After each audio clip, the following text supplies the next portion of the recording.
धन्यवाद साथियों, S academy channel पर आज हम पढ़ेंगे किस क्षेत्र में दिया जाता है। तो अगर आपको इसका आंसर पता है तो आप अपना आंसर लगा सकते हैं। तो यहाँ पर इसका राइट आंसर ऑप्शन ए हो जाएगा, साहित्य। साहित्य के क्षेत्र में ज्ञानपीठ पुरस्कार प्रतिवर्ष दिया जाता है। आपको ध्यान रखना है कि साहित्य के क्षेत्र में दिए जाने वाला ज्ञानपीठ पुरस्कार सर्वोच्च पुरस्कार है। नेक्स्ट क्वेश्चन देखते हैं, विश्व स्वास्थ्य दिवस कब मनाया जाता है। तो देखिए ये जो क्वेश्चन है ये भी काफ़ी इंपॉर्टेंट है, क्योंकि ये क्वेश्चन भी एग्जाम में कई बार पूछा जा चुका है। तो अगर आपको इसका भी आंसर पता है तो आप अपना आंसर लगा सकते हैं।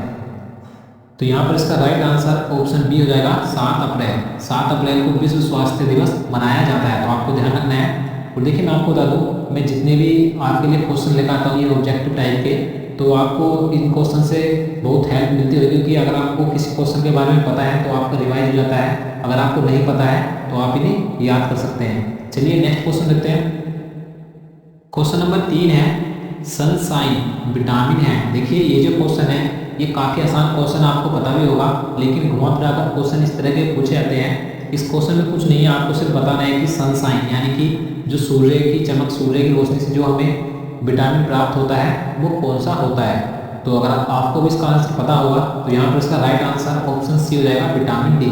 सूर्य से हमें विटामिन डी प्राप्त होता है, तो आपको ध्यान रखना है। नेक्स्ट क्वेश्चन देखते हैं, छिली हुई सब्जियों को धोने से कौन सा विटामिन निकल जाता है। देखिए ये जो क्वेश्चन है ये रेलवे ग्रुप डी के जो अभी हाल ही में एग्जाम हुए हैं उनमें एक दो बार पूछा गया था कि छिली हुई सब्जियों को धोने से उनमें कौन सा विटामिन नष्ट हो जाता है या निकल जाता है। तो विटामिन सी नष्ट हो जाता है। तो यहाँ पर इसका सही आंसर ऑप्शन बी हो जाएगा, विटामिन सी। और देखिए विटामिन सी का आपको नाम ध्यान रखना है क्या होता है, इसका भी कम विटामिन सी का रासायनिक नाम होता है। और देखिए अगर आपको सभी विटामिनों के रासायनिक नाम और उनसे होने वाले, उनकी कमी से होने वाले रोग आपको पता करने हैं तो मैं आपके लिए वीडियो बना सकता हूं, तो आप कमेंट में हमें बताइएगा। चलिए नेक्स्ट क्वेश्चन देखते हैं। क्वेश्चन नंबर 5 है, केंचुए में कितनी आंखें होती हैं। तो आप इसका आंसर लगा सकते हैं। तो यहाँ पर इसका राइट आंसर ऑप्शन डी हो जाएगा, कोई नेत्र नहीं, यानी कि केंचुए में कोई भी आंख या कोई नेत्र नहीं होता है। तो देखिए आपको ध्यान रखना है, केंचुए को ही किसान का मित्र कहा जाता है। नेक्स्ट क्वेश्चन देखते हैं, भारत संविधान के किस भाग में मूल कर्तव्य का वर्णन किया गया है। इस क्वेश्चन में बताना है कि भारतीय संविधान के किस भाग में मूल कर्तव्यों का वर्णन किया गया है। तो यहाँ पर इसका सही आंसर ऑप्शन डी हो जाएगा, भाग 4 के कै में मूल कर्तव्यों को जोड़ा गया है। आपको ध्यान रखना है कि जो 42वां संविधान संशोधन किया गया था 1976, उसी के अनुसार मूल कर्तव्य को भारतीय संविधान में जोड़ा गया था भाग 4 के कै में। और आपको ये भी ध्यान रखना है कि वर्तमान में हमारे मूल कर्तव्य कितने हैं, 11 मूल कर्तव्यों की संख्या है। आपको ये भी ध्यान रखना है। चलिए अगला क्वेश्चन देखते हैं।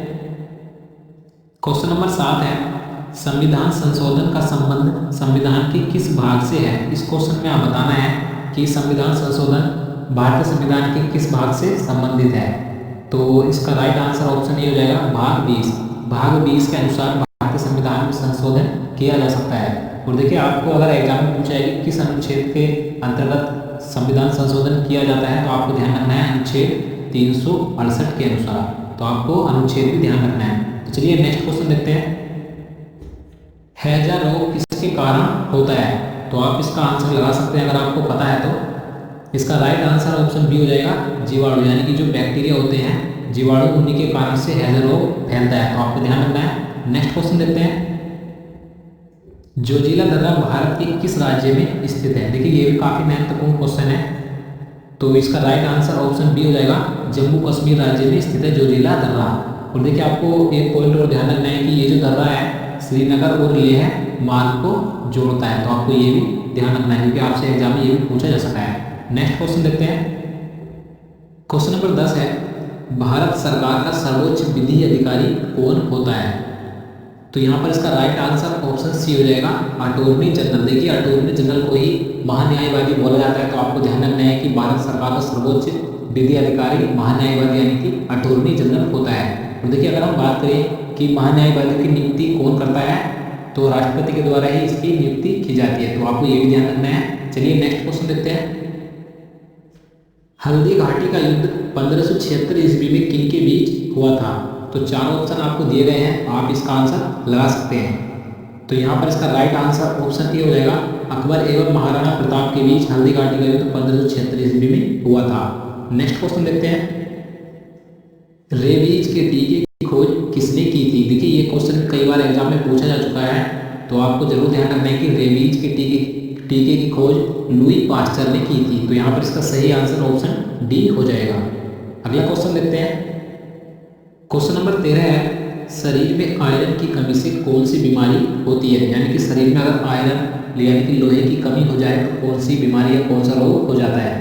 तो यहाँ पर इसका सही आंसर ऑप्शन ए हो जाएगा, एनीमिया रोग हो जाता है लोहे की कमी से। आपको ध्यान रखना है कि सबसे ज़्यादा जो लोहा पाया जाता है पालक में पाया जाता है। अगला क्वेश्चन देखते हैं, अलमाटी बांध कृष्णा नदी पर किस राज्य में स्थित है? तो यहाँ पर इसका सही आंसर ऑप्शन सी हो जाएगा, कर्नाटक राज्य में स्थित है अलमाटी बांध। और आपको ये भी ध्यान रखना है कि कौन सी नदी पर है? कृष्णा नदी पर स्थित है। नेक्स्ट क्वेश्चन देखते हैं, स्वेज नहर का राष्ट्रीयकरण किस वर्ष किया गया था? तो यहाँ पर इसका सही आंसर ऑप्शन डी हो जाएगा, 1956 ईस्वी में स्वेज नहर का राष्ट्रीयकरण किया गया था।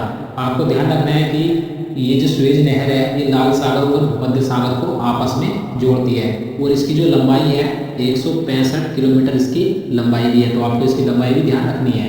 अगला क्वेश्चन देखते हैं, क्वेश्चन नंबर 16 है, प्रतिरोध का एसआई मात्रक क्या होता है? देखिए जितने भी एसआई मात्रक होते हैं अधिकतर एग्जाम में पूछे जाते हैं, तो आपको सभी एसआई मात्रक याद कर लेने हैं, या मैं आपको इनका एक अलग से वीडियो बना दूँगा, आप हमें कमेंट में बताइएगा।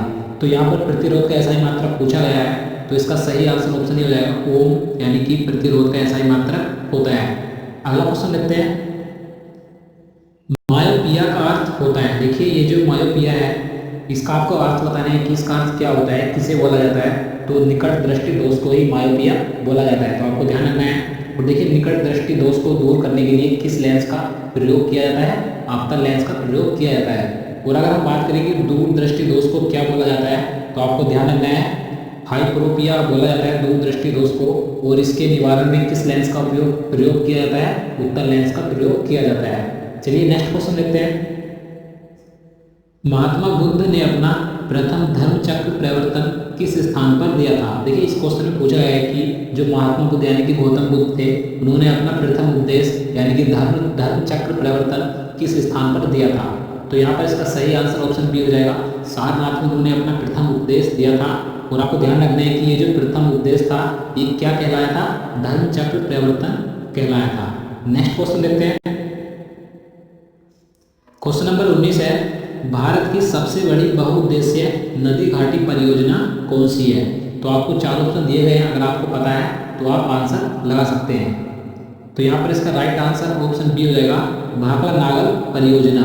ये भारत की सबसे बड़ी बहुउद्देशीय नदी घाटी परियोजना है और ये सतलज नदी पर स्थित, आपको ये भी ध्यान रखना है, हिमाचल प्रदेश में सतलज नदी पर स्थित है। नेक्स्ट क्वेश्चन देखते हैं, क्वेश्चन नंबर 20 है, गोकाक जलप्रपात किस जिले में स्थित है?